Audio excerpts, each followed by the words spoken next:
another video with the same shirt on. So, I hope you don't mind that I'm filming these all in the same day, and it's totally fine.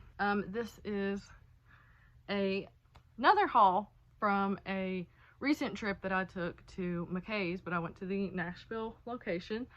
I took 2 milk crates worth of books in, and I brought at least a milk crate home with me. So I don't think that was a terrible deal. It wasn't the idea I walked in with. Call me toxic, but I used most of my trade credit on these, paid a little bit out of pocket, so I don't think financially it was a bad deal. Okay, so that's my story and I'm sticking to it. I still have all the price tags on all of these, so there's that. Don't come for me in the comments. I do take them off eventually, but we're just gonna go ahead and get started. So the first one I have in my stack here is Poet X by Elizabeth Acevedo. It is, I actually don't know what it's about, but it's written in verse, and when I got all the way home with this book, I realized that this is a large print version of this book. I have her other book, Clap When You Land, and I'm actually going to probably read it next when I get done with the book that I'm reading right now. So maybe Poet X will be the third one. And then I also got, they had a lot of Book of the Month books in there, which I understand, because what if you get it and you don't like it and you can just go trade it in, I guess. So that's fun. But that makes it fun for me, who didn't order said books on Book of the Month, or the people like me that didn't have a subscription when these came out. So the next book I got was Leave the World Behind by Ruman Alam. I think it's Alam. And if I remember correctly, when this was popular last year, I believe this is about a couple that rents out what would put you in mind of an Airbnb, and then the couple that owns the Airbnb like knocks on the door and was like, yo, the things are getting wild out here, and it goes from there. And then the next one I got was another Book of the Month one, and it is Pretty Little Wife by Darby Kane. Don't ask me what this is about. I remember reading or flipping through it in the store, and I thought it sounded really good, but I'll read the tagline to you. Shouldn't a dead husband stay dead? Tell me that doesn't sound gripping. I don't know, but it's a thriller, because I'm toxic and I like thrillers. So I got that one.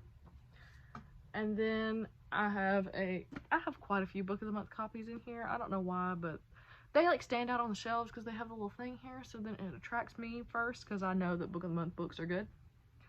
But this is The Broken Girls by Simone St. James. That is the same person that wrote the Motel book.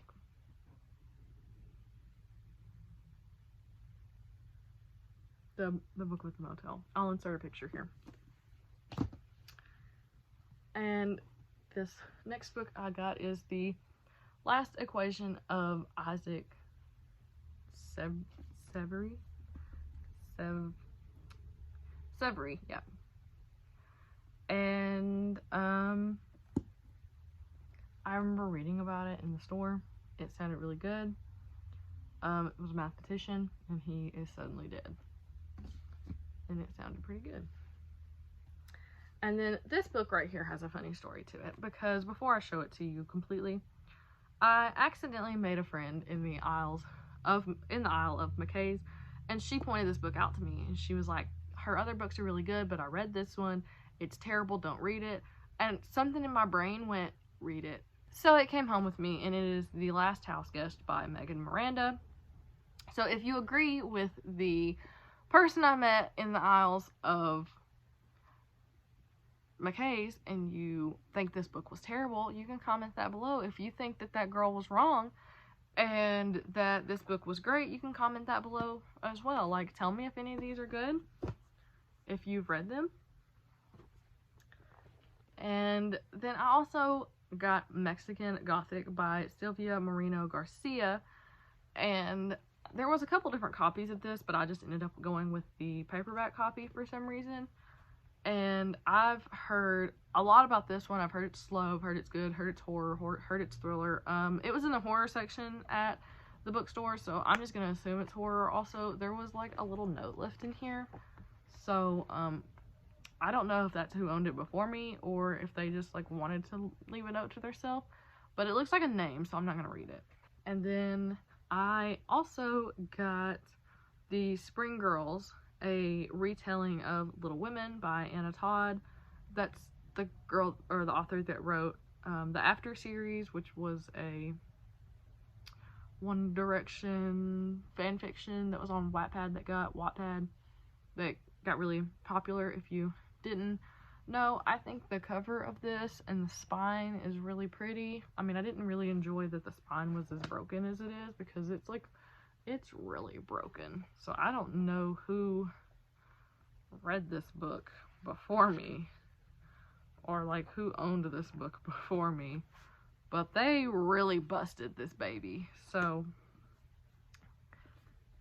there's that. If you've read that one, because I haven't heard anything about Anna Todd other than the After series. The last time I went to McKay's, I grabbed a book that had her and other authors. It was like a I can't think of the word. Anthology. That's what it was. It was like a bunch of little short stories put together. And I saw this one, and I don't remember what it was about. I just remember standing in the aisles and browsing and thinking this sounded really good. It's Fashion Victim by Amina Akhtar. Akhtar, I think that's how you pronounce that. The tagline says "Bitches get stitches," so sounds kind of catty, kind of fun. So that could be a good time. I also got a handful of American Girl books because they're fun, really quick little reads, and they're pretty cute, so can't complain there. So I got Chris's book, a Molly book. I'm just going through these really quick because they're not really as invasive as the other books. I got Emily's book, Marie Grace, and then the last two were McKenna. So that is all for my McKay's book haul. I'll see you again with another video. Until then, have a good one.